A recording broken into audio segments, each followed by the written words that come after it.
She grew up plain and simple in a farming town.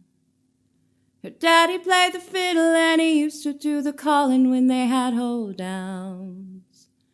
She said the neighbors would come and they'd move all my grandma's furniture around. And there'd be 20 or more there on that old wooden floor, dancing to a country sound. The Carters and Jimmy Rogers played her favorite songs. And on Saturday nights there was a radio show and she'd sing along. And I'll never forget her face when she revealed to me that she dreamed about singing in the Grand Ole Opry. Her eyes, oh how they sparkled when she sang those songs. She was a-hanging the clothes on a line, I was a kid just a-humming along. And I'd be playing in the grass to her what might have seemed obliviously. But there ain't no doubt about it, she sure made her mark on me, and she'd play old gospel records on the phonograph. And she'd turn 'em up loud and we'd sing along. Now those days have passed. Now that I am older, it occurs to me I was singing in the grandest Opry.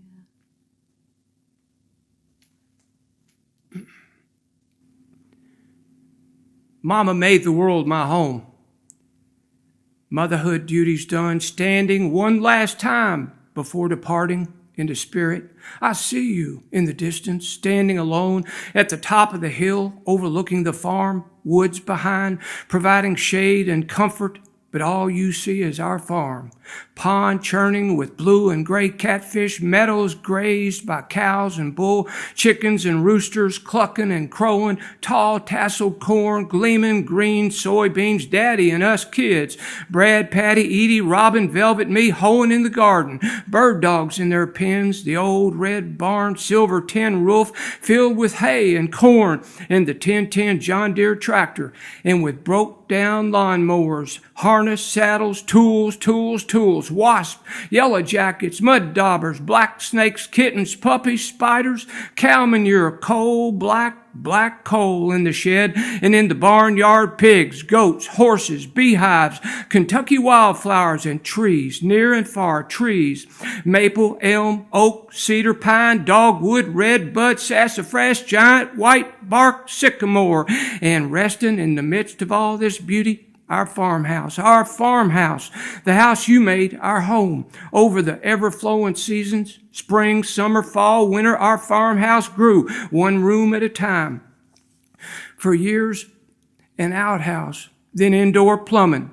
A back porch became a kitchen. An unfinished attic birthed a small unfinished bedroom, wind whistling, singing through holes in the walls, conjuring the spirits of our dead relatives, loving kinfolk, whispering, appearing to us, Brad and me, sleeping there in the attic each night, our farmhouse, our home, the house you made home for Daddy and us kids, and for relatives, friends, and strangers. Whoever knocked was welcome. You made it so.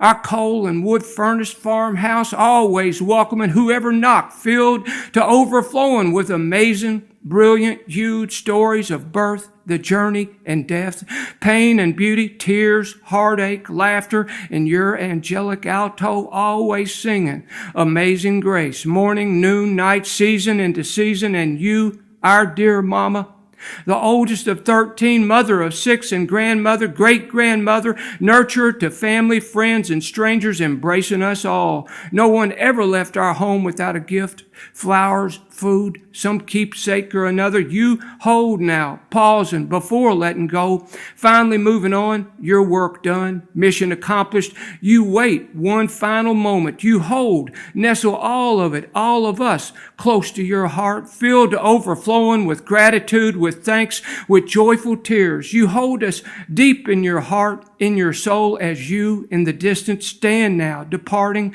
alone, motherhood duties done, standing one last time before stepping into spirit. I see you. There you are, the gentlest, most loving woman I've ever known. There, clearly, I see you in the distance. My dear mama, my dear, dear mama, thank you for making the world my home.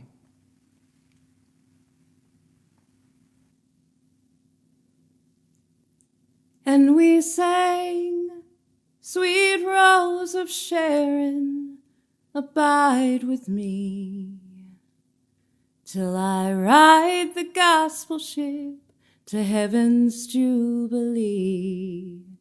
And in that great triumphant morning when my soul is free, my burdens will be lifted when my Savior's face I see. So I don't want to get adjusted to this world below, but I know He'll pilot me till it comes time to go.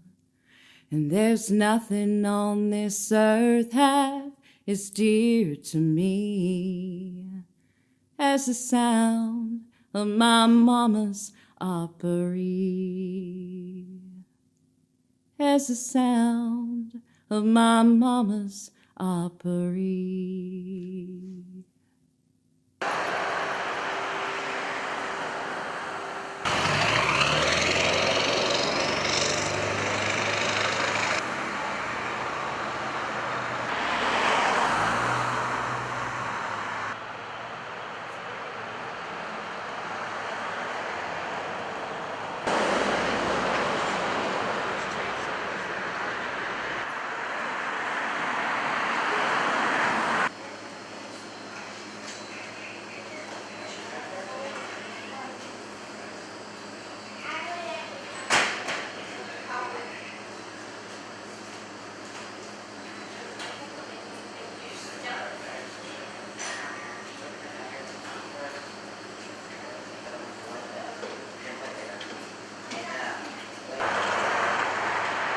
Success meant for them. And this is a true, it's a rags to riches story, riches being the fulfillment of your dream, whatever that means for you. For some people it means money, for other people it means being a world-renowned poet. A lot of Irishmen, a lot of foreigners. Yeah, immigrants. Immigrants. German My and God. Irish immigrants. Started things. From nothing, from came, had the freedom to fail, yet continue striving to become their dream, and then becoming their dream. And so this is that story, and so it starts right here with you in Ohio County. Yeah. You gave birth to me. You're the beginning of this story. You and Daddy have it mentioned in this story, and in the best of ways, the Paul Bunyan of a man that he was,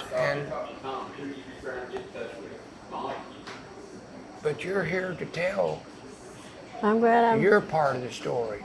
I'm glad I can. Yeah, that's amazing. I've had so many life near-death experiences. It's amazing I'm here. So it's a blessed gift for us to be here together for this interview. Yeah, it really is. To open this really film is. up. All right. Y'all want to just kind of start? I'll kind of listening as y'all are doing that. Okay. But why don't y'all just kind of start the conversation, and then I'll cut in a minute here, Okay. and while I make sure everything is leveled out. Well, what I was saying to Mama is it's a blessed gift. Having had so many near-death experiences, it's a blessed gift to be here with Mama. I'll be 69 in a couple of weeks. Mama's 87.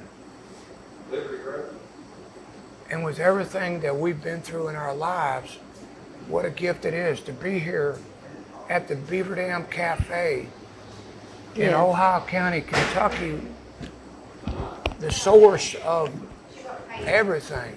This is the beginning of the folk tale. This is where it starts with Mama.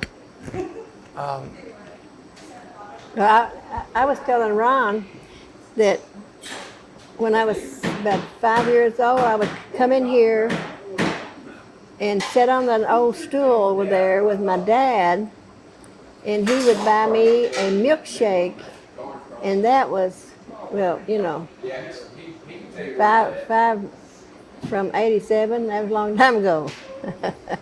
And I remember that well. I loved to come in this place. The mother and her girls, her pretty girls, ran it for years. And then later on, when Ron was born, I come in here and got tickets to go to Louisville, take my kids, Ron and Brad, to Louisville to see my parents, his grandparents. And I bought a ticket, and we rode all the way to Louisville Valley Station, and that was a good ride right there. I mean, Yeah. something I else. love a Greyhound bus. Yeah, to this day, I love riding the bus. So, this is a special place. It was a hotel, it was a restaurant, it was the main place, it was a gathering place. And our farm is 7 miles away, outside of Centertown. And so we would come up here. It was a big deal to come to Beaver Dam. Absolutely, yeah. Yeah, and there were nice shops, and at Christmas time we'd go shopping, and the pharmacy was next door. And for Mama, she knows everything about the old remedies. But we had, through Daddy working at the coal mines for Mr. Peabody, UMWA, United Mine Workers of America, he had good health insurance. And so Mama, when necessary, would also come to town and get a prescription filled. And this is where she'd come. Yeah, I'll tell you about how I got my driver's license and what age I was. I was 13. My mom and dad ran the Blue Bus Cafe in Centertown, and my mom couldn't drive, and my dad was always busy in the barbershop, and he took me to Hartford Courthouse and asked the judge if he would give me my license at age 13 so I could take my mom to Central City to buy groceries and supplies for the Blue Bus Cafe. And I got my license at age 13 because I was driving it at that age. I was a good driver, and I'm still good. I haven't got one ticket that I had to go to the courthouse, and I mean, you know, In her entire life. I got a warning, but I talked them out of it and gave me a ticket.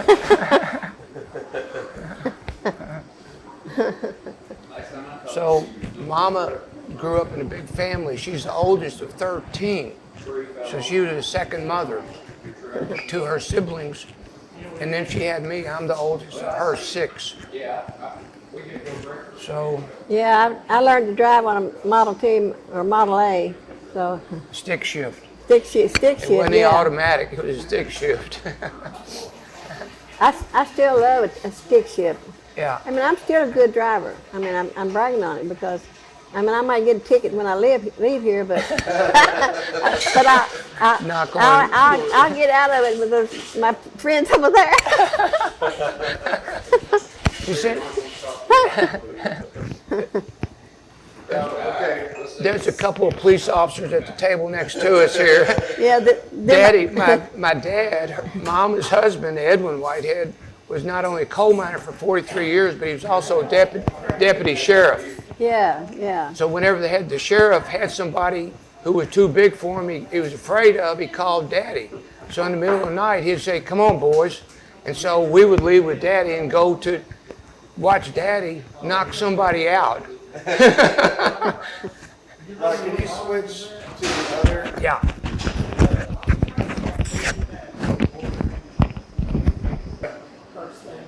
Now, Mama, can you tell us what Ron was like as a child? Well, he was a good baby, a good little boy.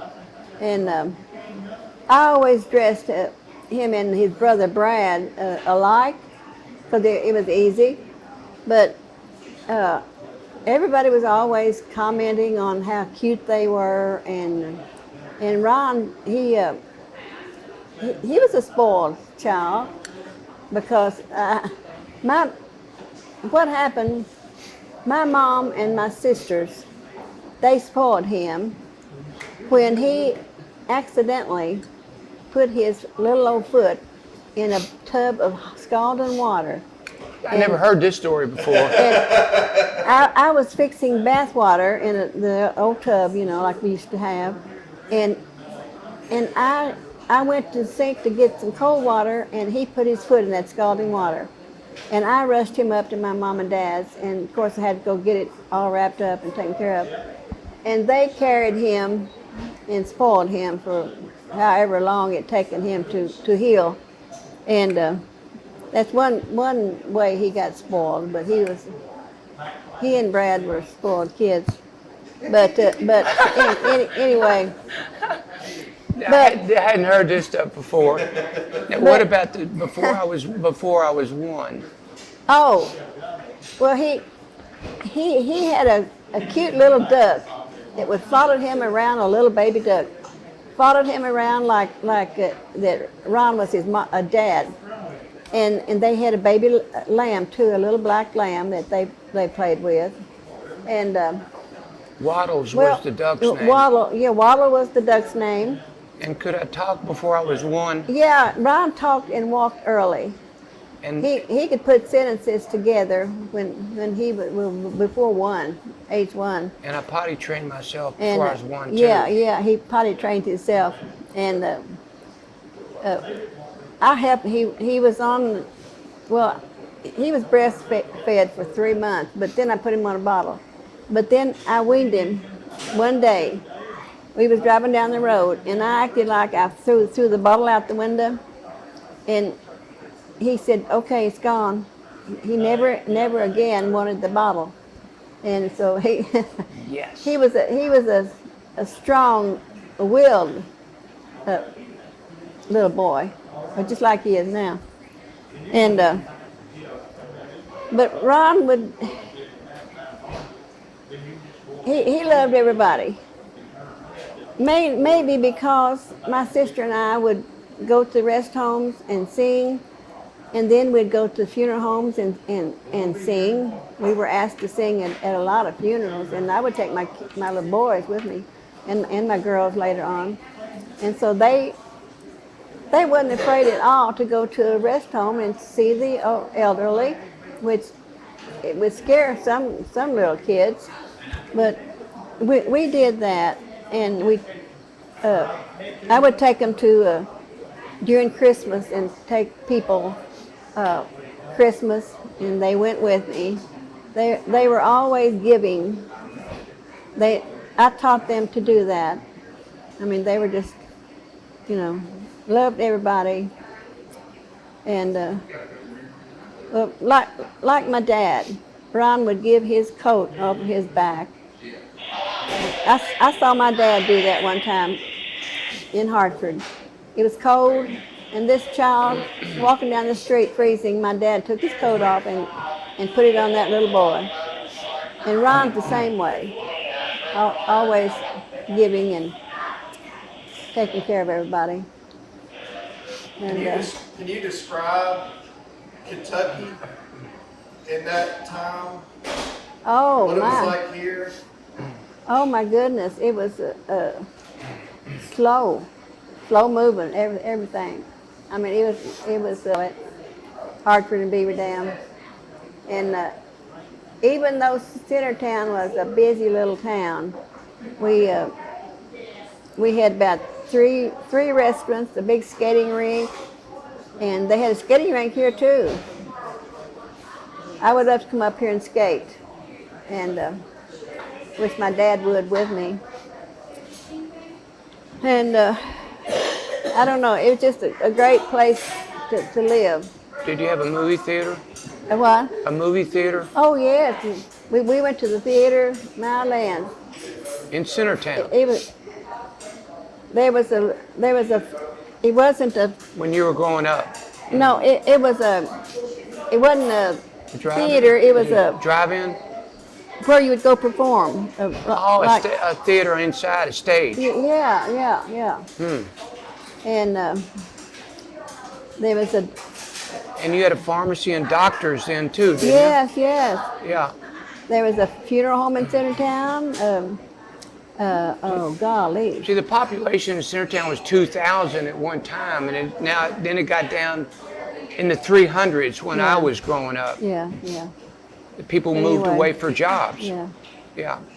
But anyway, we moved well here and there. We had several places. We lived several places, but I loved living on Main Street because my mom and dad did too. When they moved to Louisville during the war, we moved to their house, and I had Ron and Brad, and anyway. And I was born in Orangeboro. Like Oh, yeah. First Tell me about Ron's birth, where he was born and Okay. and how that went. The biggest blizzard All right. to ever hit Kentucky. Well, I learned to cook when I grew up learning to cook to help my mom. Of course, I'm the oldest of 13. So that Thanksgiving Day, I got up that morning. I had everything planned, turkey and all the trimmings. I was going to cook for my mom and dad. They were coming from Louisville. No, that they hadn't moved yet. Oh, They hadn't okay. moved yet. Okay. And anyway, I got up early that morning, and Ed was fixing to go bird hunt with his brother.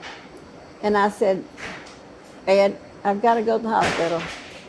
And so that ruined the Thanksgiving. Because all the men went hunting on Thanksgiving. Yeah. I mean, I did when I was growing I up. did too, growing I up. went with the men. Yeah. But anyway, when right after Ron was born, on that Thanksgiving Day, a big snow come. My golly, it was probably 13 inches. And my mom and dad had to go home after he was born. It was a wind too. It was a blizzard, Yeah. And which is early as Thanksgiving. they made it home safe. But they saw somebody coming down the Hoover Hill, and that guy just disappeared. They had no idea what happened to that It man. was a steep hill and went And- off the road. and- Car went off the road. They made it home just fine.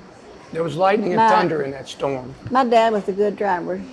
That's where I got my good driving from. And he And- drove fast. Yeah. And I loved riding with him. Oh you're driving through the storm. oh my gosh. Well, of course, I had to stay in the hospital for 6 days, not like it is today. And But that was common then. When Yeah. a woman had a baby to stay in the hospital. yes, But had anybody else in your family, been born in a hospital up to then? no. I was the no. first one. Yeah. I was the first one to be born in a hospital in the family.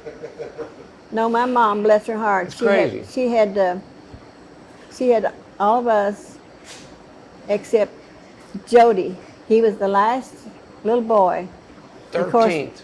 he got to be born in the hospital, the only child. That's when they Wow, lived in her Louisville. only child to be born in a hospital. Yeah. All the Whoa. rest were had the old timey doctors. At home. Yeah. Whoa. Yeah. But I've got some good things to say about what Edie's wrote. How do I put that in there? Go for it. Well, I'll do a few. Okay. She wanted to stay, but she had to go back to work at the library. Edie's after me, there's my brother Brad came 2 years later, and then there's a 3 year span, and then my first sister Patty came. She passed away a few years ago, and then Edie after her, and then Robin, and then Velvet. So Edie's the second of the girls. Well, Edie wrote here that she was 6 years old when she had to have her appendix removed. She almost died. Yeah. And she remembered Ron giving her a Barbie doll. She said, she wrote here, while she was in the hospital, Ron brought her a Barbie doll. He was always giving. When I graduated from high school, I got a big box from him full of gifts. Ron would give you this shirt off of his back, just like I said, just like his grandfather. He left to play sports, and we spent many nights at the Centertown ballpark watching every sporting event and at home on the black and white TV. Yeah.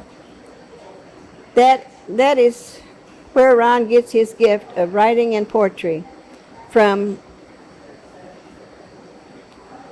Oh, it says from, he got his gift for writing and poetry from his dad and his mom. Yeah.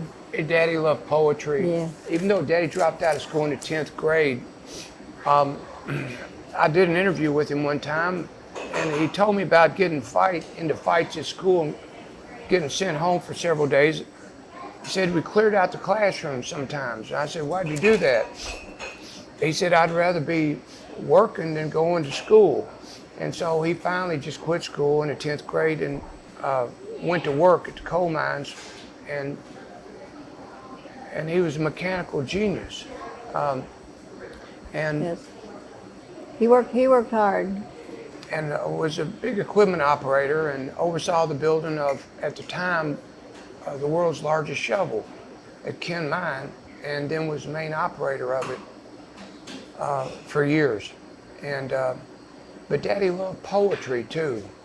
He memorized poems and recited them, including Hiawatha, which is a long poem. And I tell a story about that and me finding my voice as a poet when I was 7 years old and reciting the poem Trees by Joyce Kilmer, which is another story on another Thanksgiving. He loved that poem about the fireplace, and what kind of wood you would burn. You know, he could recite that. Daddy was a naturalist. Daddy knew more about nature and the woods. He could name any plant, any tree, anything, knew everything about them and about animals. And he was the best hunter around. And he raised, we had every kind of animal on the farm, including registered hunting dogs. And he was just the best hunter. So. When your dad had to work late, you and Brad helped me feed the cows and bring the coal in for the furnace, because sometimes he didn't get home till dark for the mines. Mm-hmm. He worked long shifts and double shifts sometimes, and then he'd work on the farm. He never stopped working. So what did y'all do on the farm? Tell me a little bit about life on the farm with this family. We raised a big garden. Tell us about the farm first, about how that happened. Well, okay. I was 5, going on 5, when y'all bought the farm from Arnold We Render. found out that my uncle and aunt had their farm for sale. Arnold and Pauline Render. And Ed wanted a farm so bad, and so Because he grew up on a farm. yeah, and we worked it out that we got to buy that farm. It was 27 acres. And then, of course, Ed wanted a few cows to go on the farm. And we got 2. And then 2 heifer calves. Yeah. and then it kept growing. Then we'd get 2 more. And Ed loved that farm so much. He started putting a fence around it. It didn't have a fence around it. So he put a fence around it, and we planted corn. We dug the posts for cut the trees down, cedar trees. We had cedar posts, cut those, and carved them up, and got the long bales of barbed wire and stretched those and put that up. One day we were pulling the barbed wire behind the barn. Daddy had it pulled out long ways, and it slipped out of his hand and it rolled up. It hit me right here. I was a little boy. The scar's still there. I'm just glad it didn't hit my eye. That was a tough job. It had a couple of stitches. Putting the fence up. But anyway, he was so happy when we got that fence up, and then we got 2 more cows. Dug our own well. And yes. Used dynamite digging the well because there's giant sandstone in there. We finally got a pond dug, and before the water started coming in the pond, the boys played in the middle of that pond. Played baseball. Yeah. Baseball in a pond. They had a baseball field planned out. Perfect baseball field. Just two little old boys. Well, we didn't have running water until I was 8. We had a toilet down near the barn. Yeah. We had a pump, water pump, and indoor plumbing, I say, is still the best invention of modern man. Yeah, we shouted when we got our first bathroom put in. After you see, a couple copperheads wrapped around the toilet seat, black widow spider crawling around, you really appreciate that indoor plumbing. Then later on, we got a few chickens and a rooster, and we built a little old building for the. I would send Brad over there to get the eggs, and he was so afraid of the old hen. And instead of going over there one day, he fibbed. He said, I said, have you been to gather the eggs? He said, yes, Mama. And we knew that he hadn't, because he didn't have any eggs. No. He was so afraid of that old hen, he had to tell a story and say no. Yes, he had. But anyway, he got caught that time telling the fib.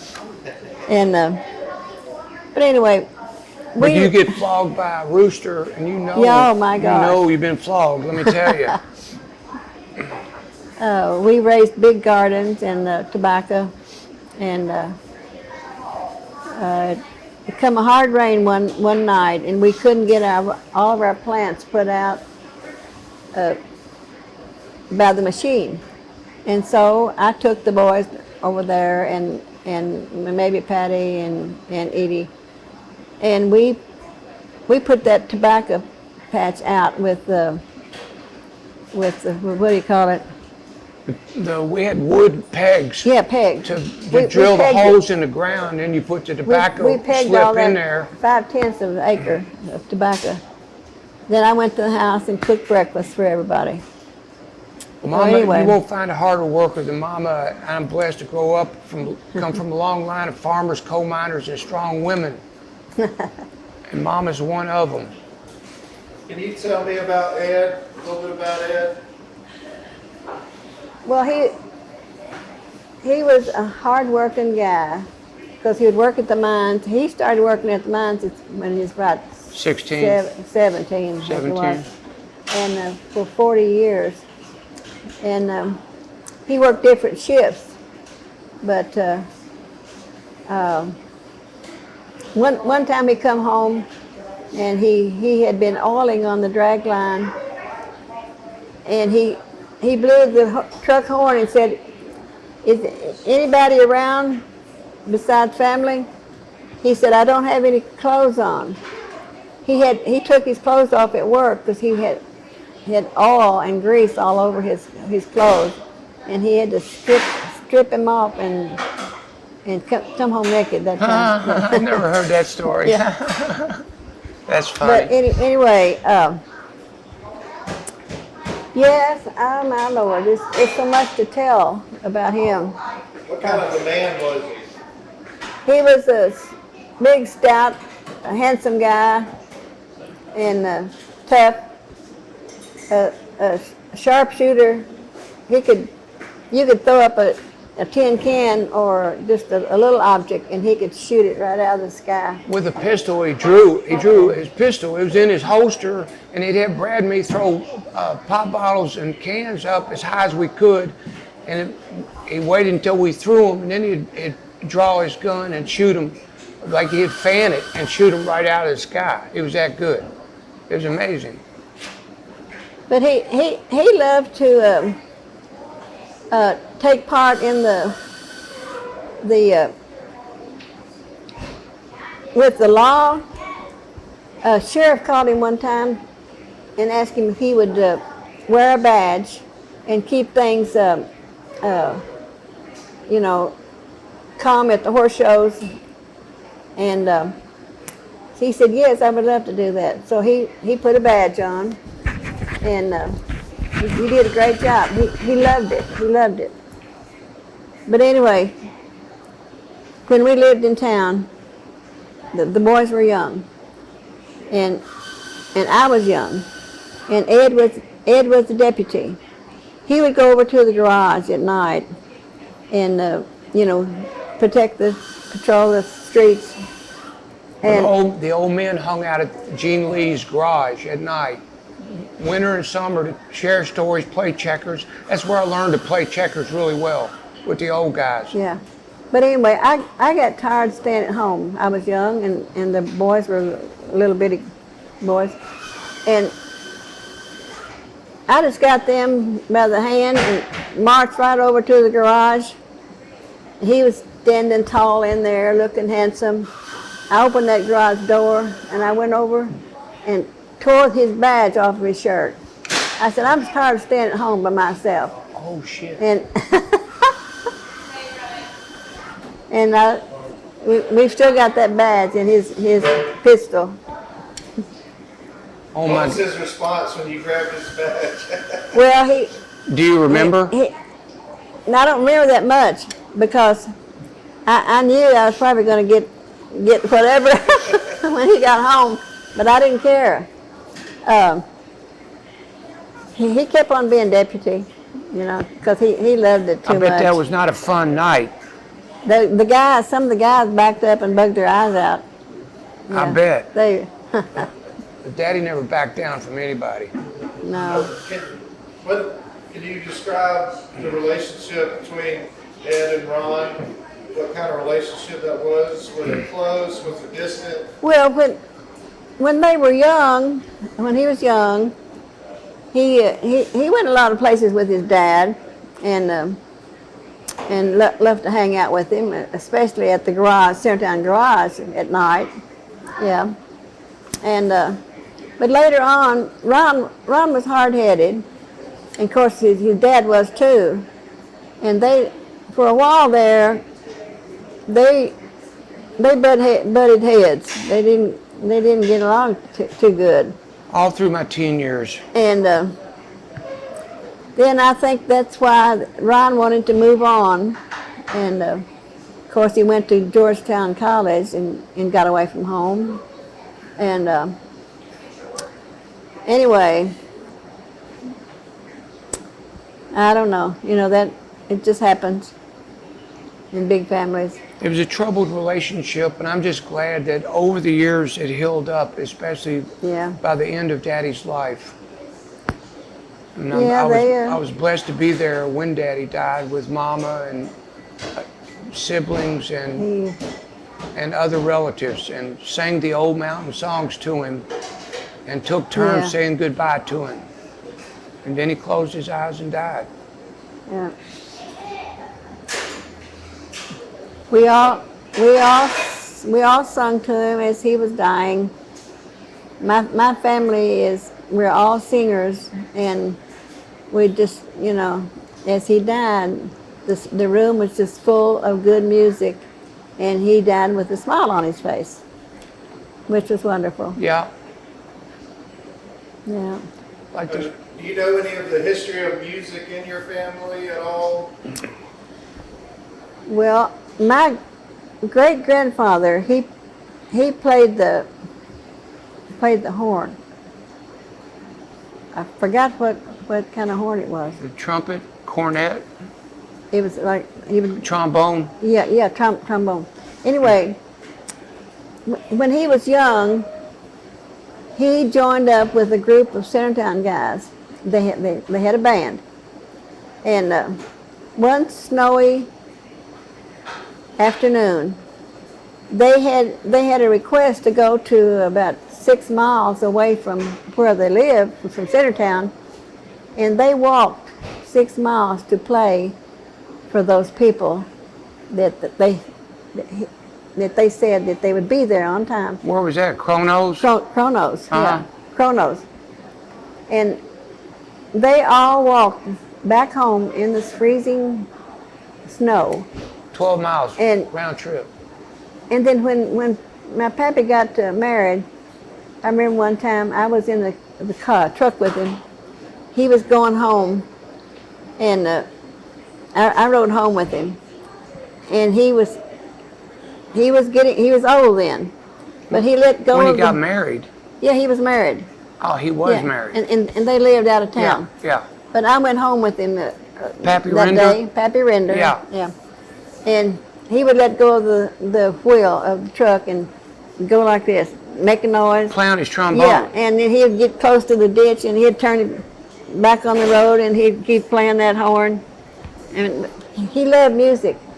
And my dad, he could sing like Jimmy Rogers and play the guitar.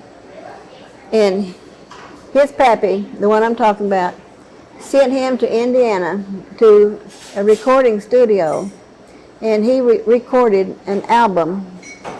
And my dad was 16 then, and he recorded that album. And when he married my mom, they still had that album. And anyway, my sister and I, we started singing as little ditty girls. We were 5 and 6 years old. I would sing alto. And my dad wanted us to go, farther, like to Big time. Renfro Valley or Yeah. Nashville. But anyway, it just wasn't meant to be for us to do that. And Joe We- sang soprano. Yeah, Joe sang So you made a beautiful duet. And but we got to sing for people around the county.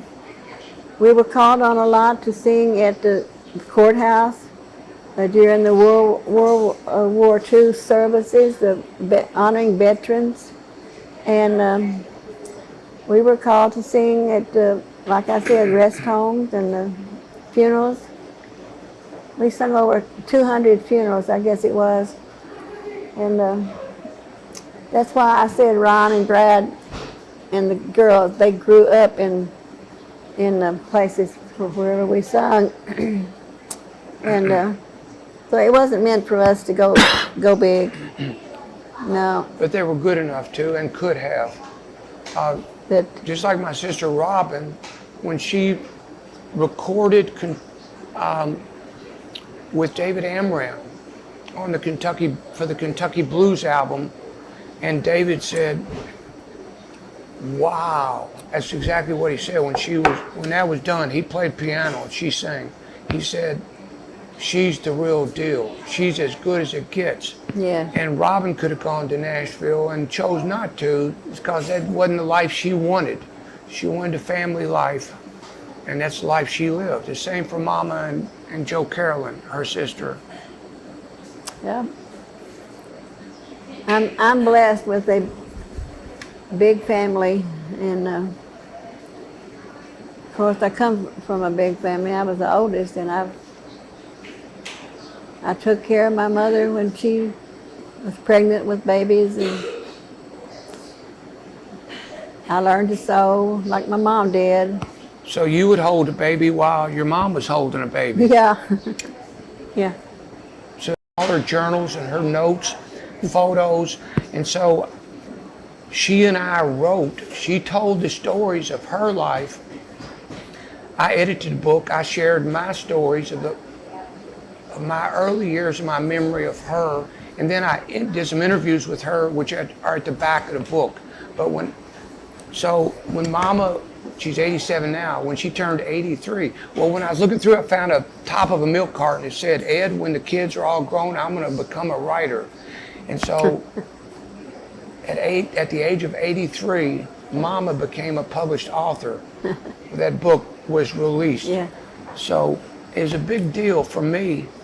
Well, that was probably an answer to my prayer too, because my mom, she was a writer. She always wanted to. She took writing, and she was wanting to publish a book, which my family, when she passed away, which was sad that she didn't get to see this book, that my family put her writings together and put it in a book. So my prayer was answered when Ron interviewed me and fixed that book for me. It's an amazing book, just filled with incredible stories. I discovered things about Mama I never knew before, just like a few things in this interview I found out. I was never spoiled. That's a bunch of crap. It didn't last long, not long. Let me ask you, you have a fondest moment or favorite funny moment with Ron on the farm or growing up? Something that sticks out in your mind? Or Well, a scary moment when you thought he was in big trouble or you were angry or... Bringing animals home, maybe. oh well, he was riding off the hill on the farm as fast as he could go on a pony that his dad bought for him and Brad, and he ran into the barbed wire fence and got cut up all over, and man, that scared me to death. Laying over there on the ground in the weeds. Yeah, that scared me to death at that time. There's another time I took the old workhorse out. It was almost dark. I decided to go on a bareback ride. I didn't tell anybody, and the horse decided to take off on its own, and it jumped a ditch. It was a big ditch. And I went flying off the horse's back and landed on a rock. Saw stars. I don't know how long I was out, but the horse was long gone when I came to. Wandered back up to the barn, and the horse had gone back home. It was just getting dark by then, but I was always into something. One time they went missing, and we looked the place over. We could not find those two little boys, and they finally come out of the culvert down the road. There was a culvert, under the road. They finally come crawling out of that culvert because they were afraid to come out sooner, afraid they were going to get a whipping because they didn't show up. We wandered off and we stayed longer than we were supposed to. I love to wander everywhere and adventure out into nature and explore stuff, and sometimes I lose track of time. yeah, really. Yeah, Ron's like my dad. My dad was a wanderer, a musician, and trusted people. He was so trustworthy. He was coming home from Louisville one afternoon, and a couple of guys were hitchhiking. One was a sailor. He said, "Get in here, guys. I'm going to get in the back seat and let you all drive." And he let those guys take him into Centertown. Yeah, he was so trustworthy. He was. And that's why, Ron's the same way.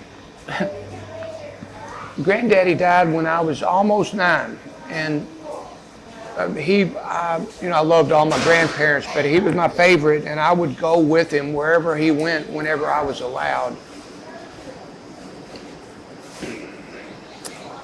Yeah, my dad worked hard raising 13 children.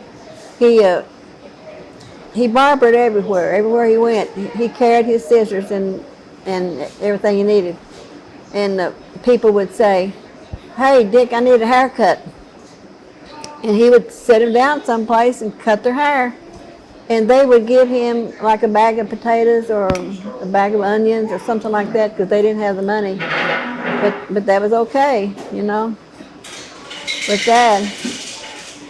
Now what about this picture back there? So what is this here? Oh yeah, that's the Rocking Chair Marathon here in Beaver Dam. That was a big deal back then when Ron and all of my kids got in it, but two. And he was the one that rocked the longest. I was already living away, and Mama called me one day, and she said, "There's something getting ready to go on down here, and I think you'd be interested. It's right up your alley." And then she told me about this Beaver Dam Rocking Chair Marathon, and I said, "That's right up my alley." So I signed up for it. Yeah, we found him a rocking chair to rock in and put his name on the back of it.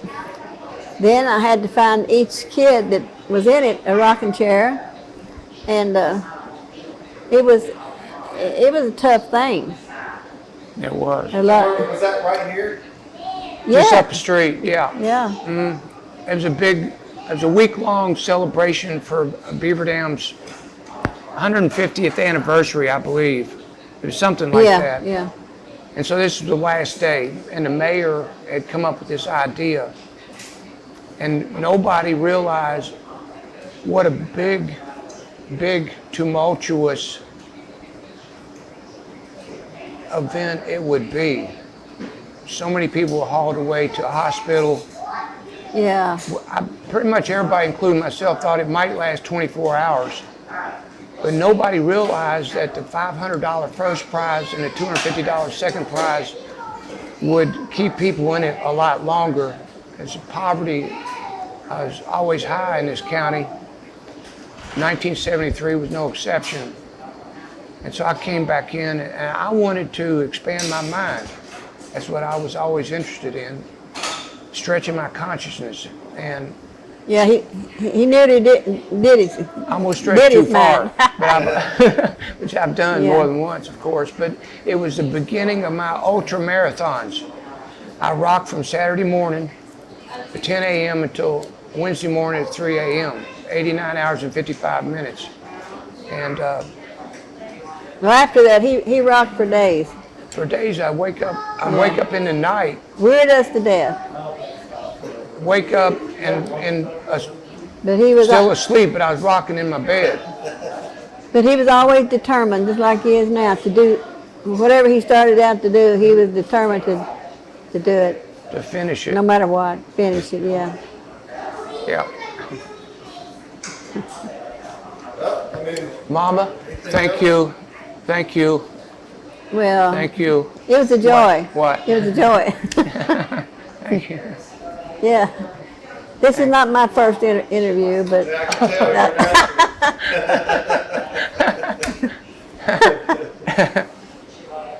no, I remember Okay. as far back as when I was 2 years old, and I love to tell about it. What? Oh, when yeah, just experiences. Yeah. Yeah. You've got some incredible experiences. It's time to quit my thing. Oh, come on. That's fine. Okay, We'll all put right. some B-roll on this cafe. Okay.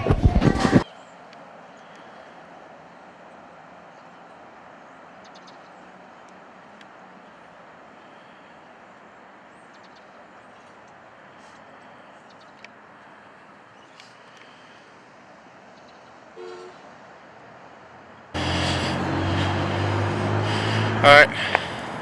Welcome to small town USA, Beaver Dam, Kentucky. I love small towns, and I sure do miss them. I wrote a poem about that in my basketball book.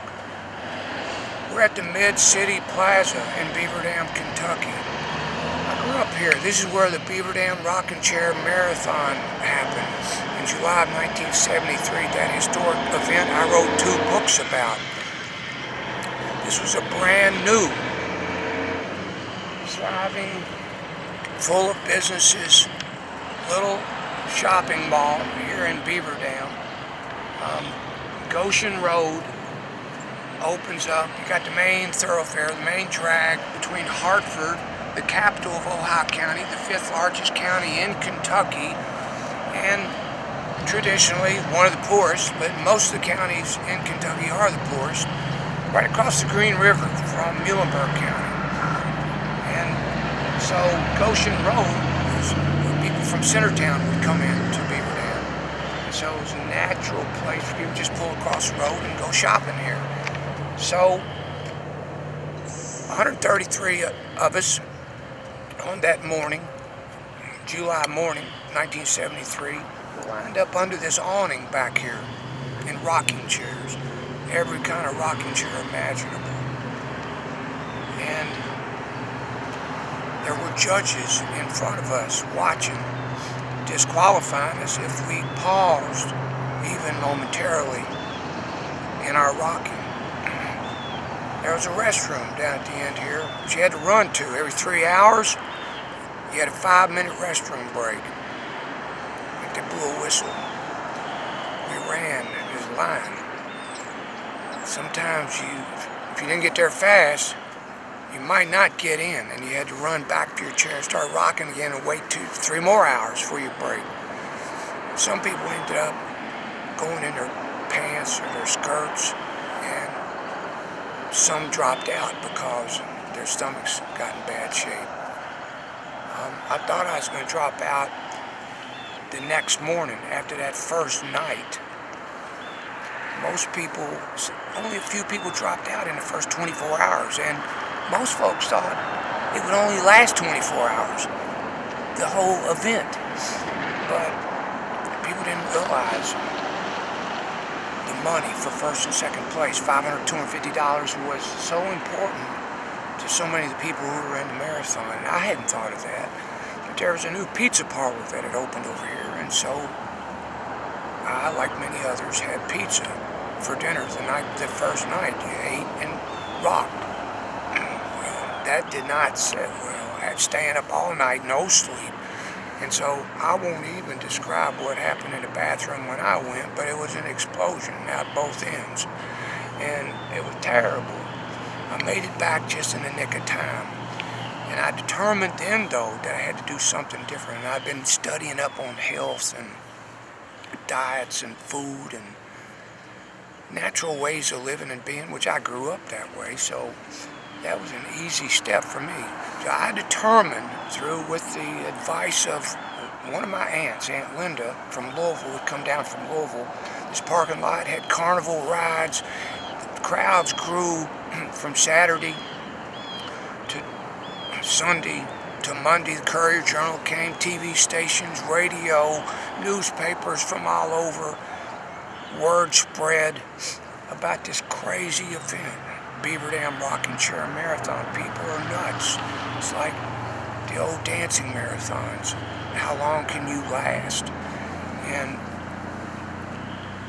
sirens from ambulances started that second night, Sunday night, in the middle of the night coming. Somebody'd have, one person or another would have a breakdown. Various kinds of breakdowns occur. And I think there were 30 people ended up having, not all of them went to the hospital, but many did, having one kind of a breakdown or another, having to quit. Determined to stay. Refusing to quit, but finally breaking down and not being able to go on anymore. And people breaking down, sobbing, screaming. I heard stories and I listened to every one of them, and I wrote them down in my books. And it was an incredible experience for me. It was the beginning of my ultra marathons, where I stretched myself further than I'd ever stretched myself before. 89 hours and 55 minutes, no sleep. And in the last 48 to 90, to 89 hours and 55 minutes, in that time and after, I was having out-of-body experiences. write about that a little bit in the book. Not much. But in one of them, I found myself transported into an ancient pyramid. And there are dogs pierced. 2 dogs, like greyhounds, pierced end to end. Each on a separate side from his throne. And I'm there in a corner, I'm watching it all. And some royal, some king is in his throne. And his dog blood dripping. And so that was one of the things that happened to me. It was just as real, and still is, and vivid to this day. One of my strange experiences from no sleep, from that pushing myself beyond what had been the limits of my perception. So I believe in that kind of stuff, and I like to take those journeys. Painful, it hurts, but that's the only way you're gonna reach out there into other realms of being. Beaver Dam Rocking Chair Marathon happened right here.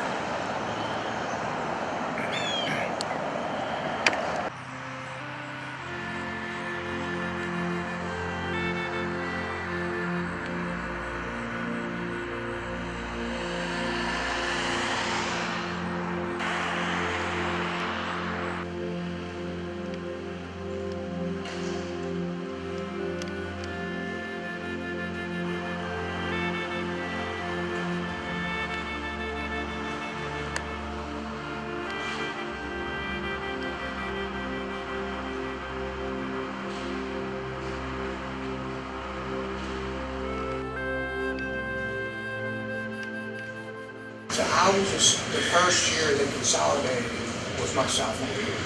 So I went up to 9th grade. So you started here the same year? He started the next year, I think. Yeah. It Well, the right second in- year the school was open. Okay. Yeah, yeah, so pretty neat. Well, let me get out of your all's way. Thank It was nice talking to you all. Yeah, nice. Thank you. Appreciate you letting us shoot. You would know this guy. I was going to ask Who's you that? about Larry Daniel. I don't know Larry Daniel. He's a professor, I think, down in Winston-Salem at Wake Forest, Okay. I believe. When I went to school here, this man right here was my principal. Shelby Forsythe. Oh, yeah, no, he was for me as well. And let's see, Russell, was it Earl? Was his assistant.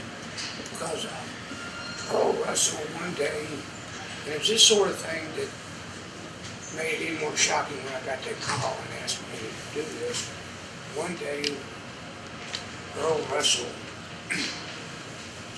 I was moving against the wall and the light switches for the hallway were there. And I leaned the way and I turned them off. And it just happened at the very moment he walked up and I was like, uh-oh. Not good. And I went back, but it was too late and he like chewed me up one side and down the other and walked me up to the office.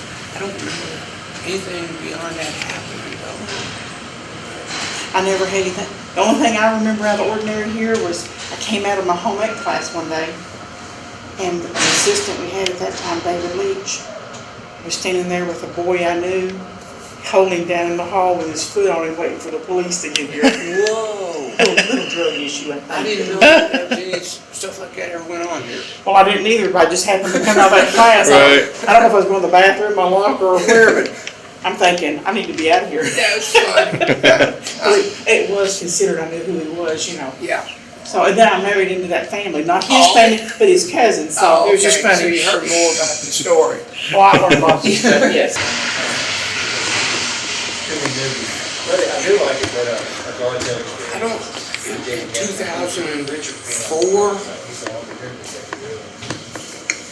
it's close to right, I received a phone call, and Ron Whitehead, yes. This is Todd Alfrey with Ohio County Schools, and I want to let you know that you have been inducted into the Ohio County Hall of Fame representing the 1968 graduating class. And I thought it was a prank call at first, but it turns out it wasn't. And it's one of the great honors of my life. We're standing at Ohio County High School, where I graduated in '68, I became a student here when I was a sophomore, when the school was consolidated. I had gone grades 1 through 9 at Centertown School. We didn't have kindergarten. There was about 300 students at Centertown School, and there were about 1,200 grades 9 through 12 at Ohio County High School. So it was and that was about the time I was going through puberty. Having started school early, I was always the youngest in my class. I started school when I was 5 because I wanted to go to school. I wanted to learn and hang out with my friends. And so it was a big transition for me. And it really wasn't until my senior year that I started to feel comfortable in this new environment. And it's initiated a new program for just a handful of students, and I was one of those students. And so I got to take some classes you could usually not get except in college, and like creative writing, for example. And my creative writing teacher said, "Bonnie, you have the most creative mind of anybody I've ever known," after reading some of my work, and which I really appreciated that. So I was getting some attention for that part of me. And so when I was inducted into the my high school Hall of Fame, it was a great honor. And they called all these folks right here. This was the beginning of this Hall of Fame for my high school. And each person made a few comments, and so I had to think about that, and I told them, I said more than a few comments, of course, as usual. And once I got telling some of these stories about my experiences and traveling to Oxford and studying at graduate school there, and my encounter with the head of the department, Valentine Cunningham, and the stereotype of Kentuckians as hillbillies, and my embracing of that instead of running fearfully from it. And so I let those folks know, and the gym was full here that evening, let them know how proud I am to be from right here, to have grown up here on a farm and to gone to school here, and to have graduated from Ohio County High School. And I'm proud to be an Ohio Countyan, a farm boy, a Kentuckian. And so here I am, that's me right there, Ron Whitehead, 1968. There I am with Jim Reed,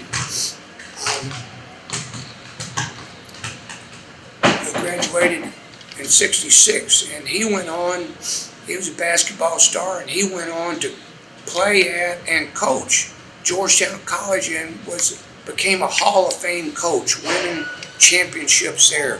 And I played basketball against him. He was fantastic and hard-nosed, old-school basketball player, which I am. I don't like to call fouls, and nobody complains about anything. There ain't no squabbling and fighting. It's just hard playing. I know a few of these folks, but not many. I know Jim. So it's an honor to be on the wall with Jim Reed. Wow. So, good to be here. Okay.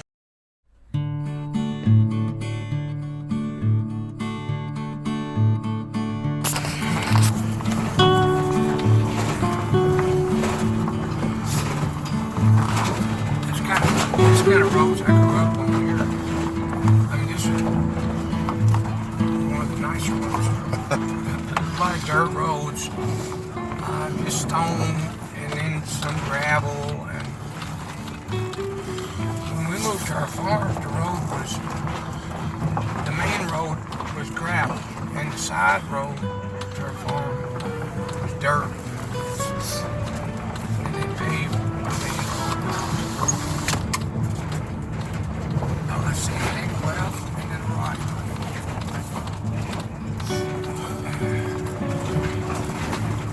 Just a mile and a half out here.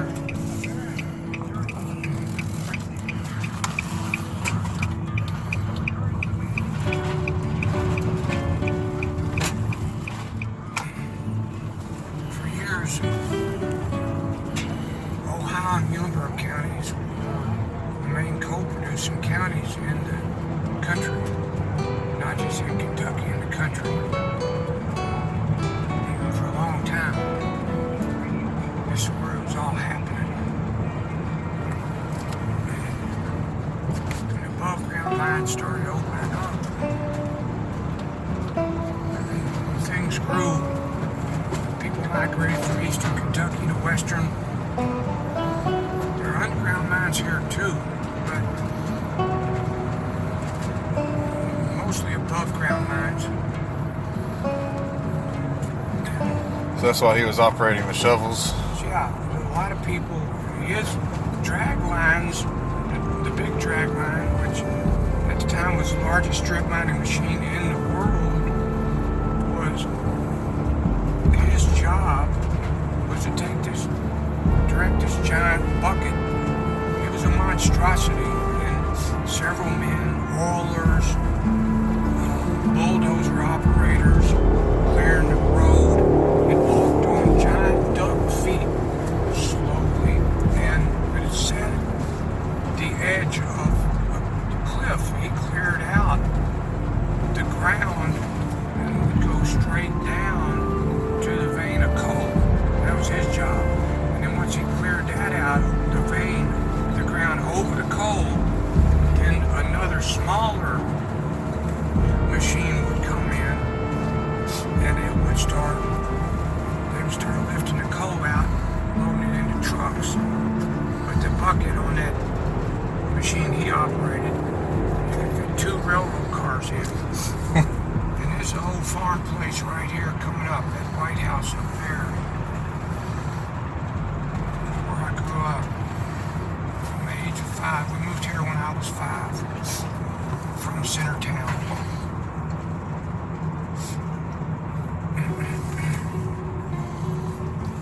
All this land back up to the edge of the woods. It started out with 27 acres. Of course, it doesn't look anything. There's some similarity to when I was growing up, but there were lots of trees, and there was a big barn which we eventually painted red. It was an old barn, and doesn't look like anybody's here. It might be able to go in here. Some wind damage. But the old barn, like I said, was right here. It was a beautiful old barn, and we painted it red, and I spent a lot of time there working, cleaning out the stalls every spring, deep manure, because all the hay that had accumulated in there, and the manure from the cows and horses, and so we took care of, we had every kind of farm animal, and took care of them all, and our outhouse was actually about where this tree is right here.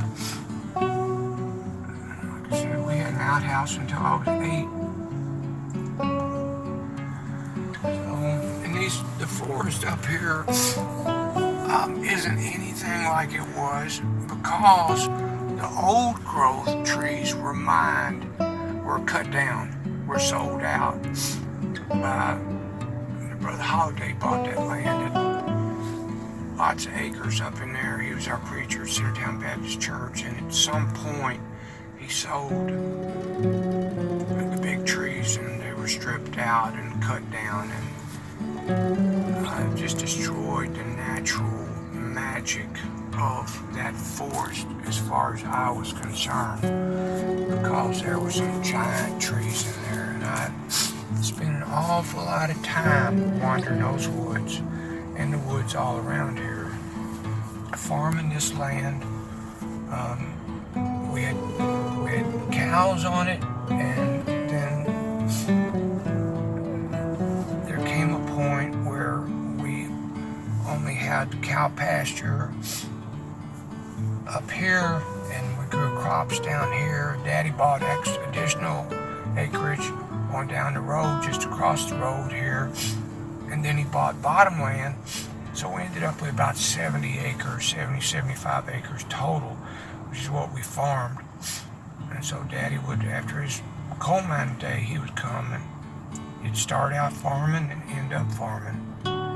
And of course we had my brother Brad and I had our chores, which we did daily, and did all the farm work, and plus I started getting jobs too with other farmers when I was little, and I was always looking for ways to make money, always looking for something. I was always independent, wanted to be totally independent, and So I started selling grit magazines, Christmas cards, door to door, stuff like that, working for other farmers. And eventually Daddy gave Brad and me all the tobacco money once we were able to do all the work, which he continued to help us with, because Daddy was, I wouldn't call, some people call workaholics, and some people just love to work, right? So it's more a love than a compulsion. There is a distinction. There's a passion, and Daddy had that passion for farming and for nature. And so, even though we had hard times, many trials and tribulations, my dad and I always loved Daddy. And I know in his way he loved me. And I was glad we were able to finally heal our relationship as much as it was possible. Now, this big sycamore tree, this beautiful white bark, was the end of the pond. You gotta watch planting a sycamore tree or letting one grow by a pond, because they absorb probably more water than any other tree. And they ended up soaking up all the water out of that pond, that did.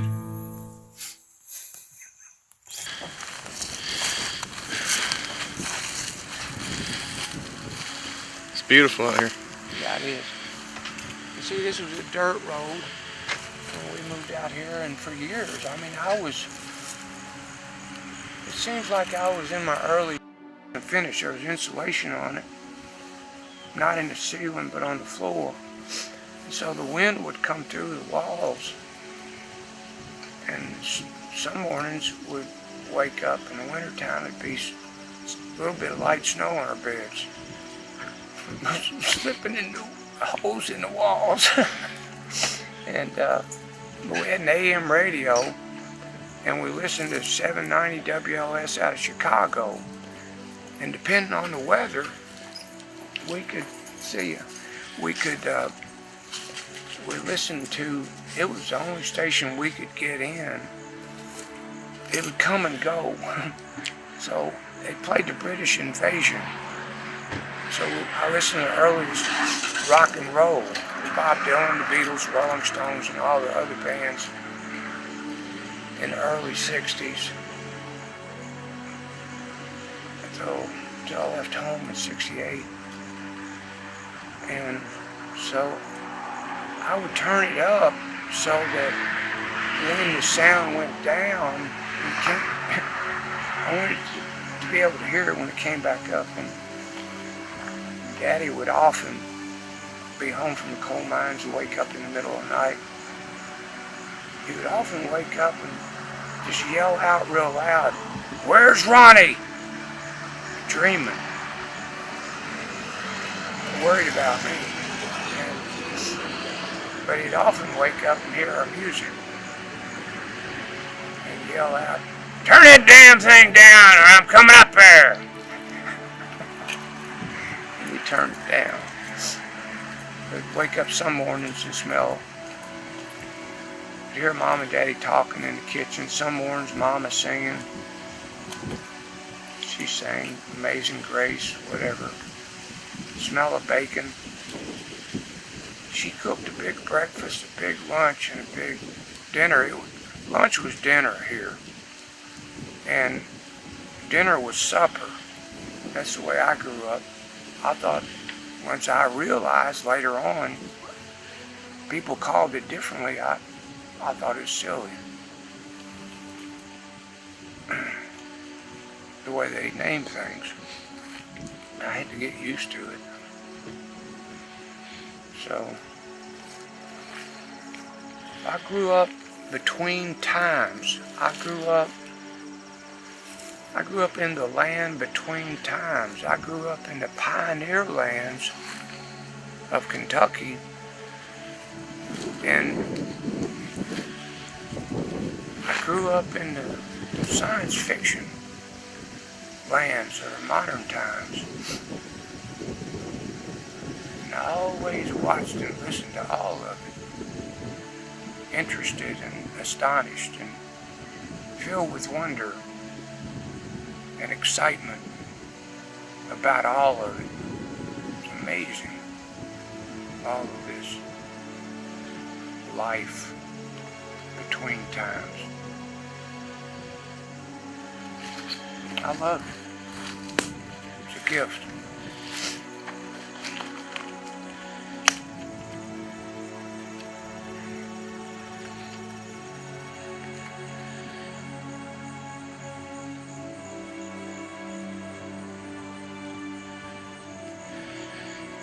All right. All right. Here we go. This is the last time I walk in this backyard.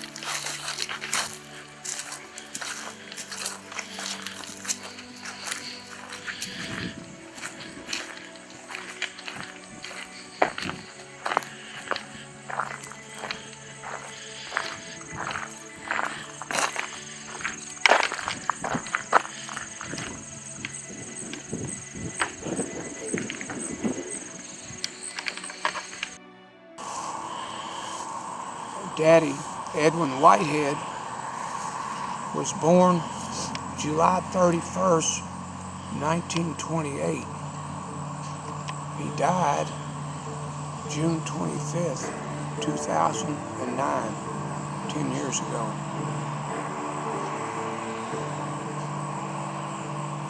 I asked him one time in an interview I did with him for one of my books, "Why don't you have a middle name?" He said, "They had so many kids that ran out of names." He was a funny guy. He could tell jokes. He could tell stories non-stop without repeating himself. He was a real character. His black marble obviously represents the black bituminous coal he mined for 43 years. Perfect memorial for him. And it's got a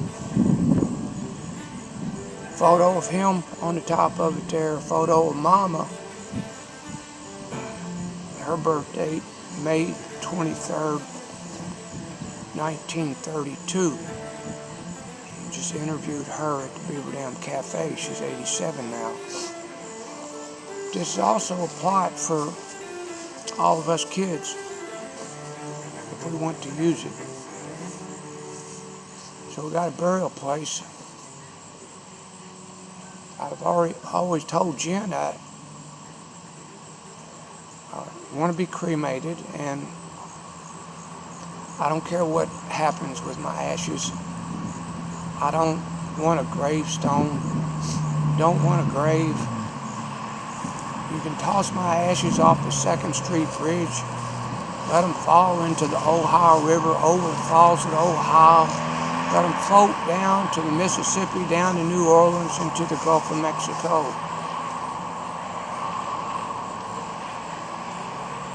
I'd like for my poems and stories to be my legacy. And the love I've shared with family and friends and anybody I've met. But you could take some of those ashes and include them here with the rest of my family. That'd be fine too. I am blessed to have such a loving family. And that many of my relatives, ancestors, are buried here at the Centertown Baptist Church graveyard. Others are buried in the Waltons Creek graveyard outside of Centertown on the Matanzas Road.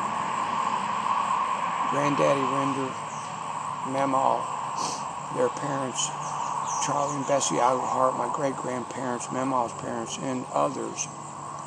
It's where Granddaddy's funeral was. So, this is a small farming, mining community I grew up in. All my original memories come from here. And I'm glad to be visiting here today with Clayton Luce from Dark Star TV, wrapping up this film, this folktale. America was born out of folktales. This is a true folktale, story of my life.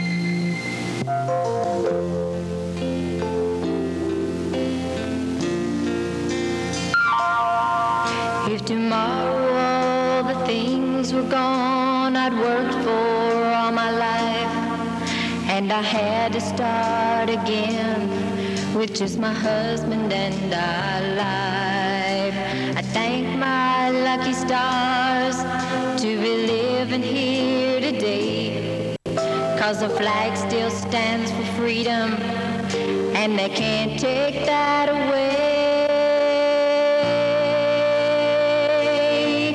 'Cause I'm proud to be an American, where at least I know I'm free. And I won't forget the men who died, who gave that right to me. And I gladly stand up next to you and defend her still today. 'Cause there ain't no doubt I love this land. God bless the USA.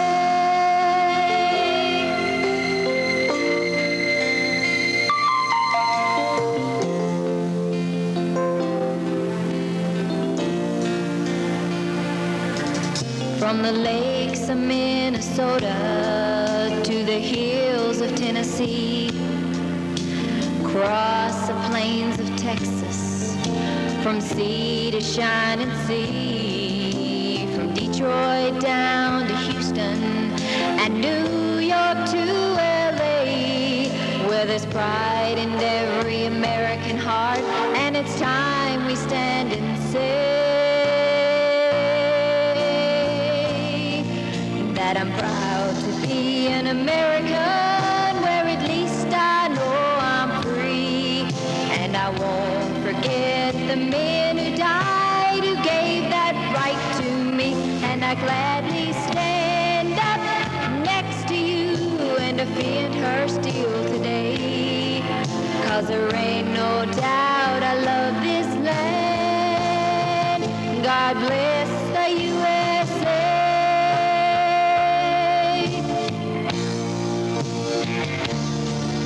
And I'm proud to be an American, where at least I know I'm free. And I won't forget the men who died, who gave that right to me. And I gladly stand up next to you and defend her still today. 'Cause there ain't no doubt